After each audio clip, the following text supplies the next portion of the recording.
بسم اللہ الرحمن الرحیم۔ کائنات کے سب سے بڑے معلم سے سب سے بڑے عالم نے تعلیم لی اور مومنوں کو دی۔ معزز خواتین و حضرات، السلام علیکم۔ آج کی اس ویڈیو میں ہم آپ کو حضرت ابراہیم علیہ السلام کا خدا سے مردوں کو دوبارہ زندہ کرنے کے متعلق سوال کے بارے میں بتائیں گے۔ ویڈیو شروع کرنے سے پہلے جن لوگوں نے اب تک ہمارا چینل کو سبسکرائب نہیں کیا ہے وہ جلد از جلد سبسکرائب کر لیں اور بیل آئیکن کو پریس کرنا مت بھولیں۔ چلتے ہیں اپنی ویڈیو کی جانب۔ روایت میں ہے کہ ایک روز حضرت ابراہیم علیہ السلام کا سمندر کے کنارے سے گزر ہوا تو ایک لاش کو دیکھا جس کا ایک حصہ پانی میں تھا اور دوسرا حصہ خشکی پر تھا اور جانور اسے نوچ کر کھا رہے تھے۔ یہ منظر دیکھ کر حضرت ابراہیم علیہ السلام نے خدا سے التجا کی کہ پروردگار، مجھے یہ دکھا دے کہ تو قیامت کے روز مردوں کو دوبارہ کس طرح زندہ کرے گا۔ اس واقعے کو قرآن مجید کی سورہ بقرہ کی آیت نمبر 260 سے لیا گیا ہے۔ ترجمہ: بسم اللہ الرحمن الرحیم۔ اور اس موقع کو یاد کرو جب ابراہیم نے التجا کی کہ پروردگار، مجھے یہ دکھا دے کہ تو مردوں کو کس طرح زندہ کرتا ہے۔ ارشاد ہوا، کیا تمہارا ایمان نہیں ہے؟ عرض کی، ایمان تو ہے لیکن اطمینان چاہتا ہوں۔ ارشاد ہوا کہ 4 طائر پکڑ لو اور اپنے سے مانوس بناؤ، پھر ٹکڑے کر کر کے ہر پہاڑ پر ایک حصہ رکھ دو اور پھر آواز دو، سب دوڑتے ہوئے آ جائیں گے۔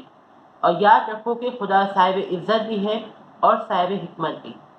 سورہ بقرہ آیت نمبر 260۔ تفسیر: یعنی 4 پرندوں کو ذبح کرو اور ان کا گوشت آپس میں ملا کر 4 حصے بنا لو اور پھر ہر ایک حصے کو چاروں پہاڑ پر رکھ دو اور پھر اس طرح ہر ایک پرندے کا سر لے کر اس پرندے کو آواز دو تو ان چاروں حصوں سے گوشت آ کر اس پرندے کے سر کے ساتھ جڑتا جائے گا اور پرندہ تیار ہو کر زندہ ہو جائے گا۔ تو حضرت ابراہیم علیہ السلام نے ہر پرندے کے سر کے ساتھ یہی عمل انجام دیا۔ اس طرح اللہ تعالیٰ نے حضرت ابراہیم علیہ السلام کے ذریعے دنیا والوں کو بتلایا کہ روز محشر مردوں کو دوبارہ کس طرح زندہ کرے گا۔ ناظرین، کیا آپ کو معلوم ہے کہ وہ 4 پرندے کون کون سے تھے؟ روایت میں ہے کہ ایک شخص حضرت امام جعفر صادق علیہ السلام کی خدمت اقدس میں حاضر ہوا اور حضرت ابراہیم علیہ السلام کے اسی واقعے کا ذکر کیا اور کہا کہ مولا، وہ 4 پرندے کون کون سے تھے؟ امام جعفر صادق علیہ السلام نے فرمایا، ان 4 پرندوں میں سے ایک پرندہ مور تھا اور دوسرا مرغ تھا اور تیسرا کوا تھا اور چوتھا کبوتر تھا۔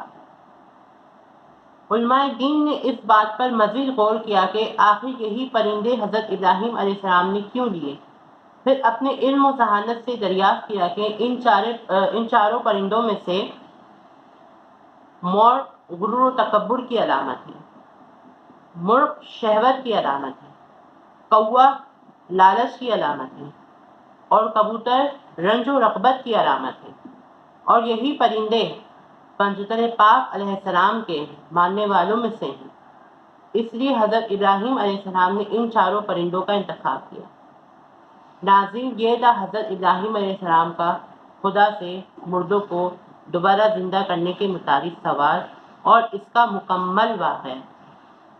امید کرتا ہوں کہ یہ ویڈیو آپ کو ضرور پسند آئی ہوگی۔ اگر پسند آئی ہے تو لائک کر دیجیے گا اور شیئر کرنا مت بھولیے گا۔ اللہ حافظ۔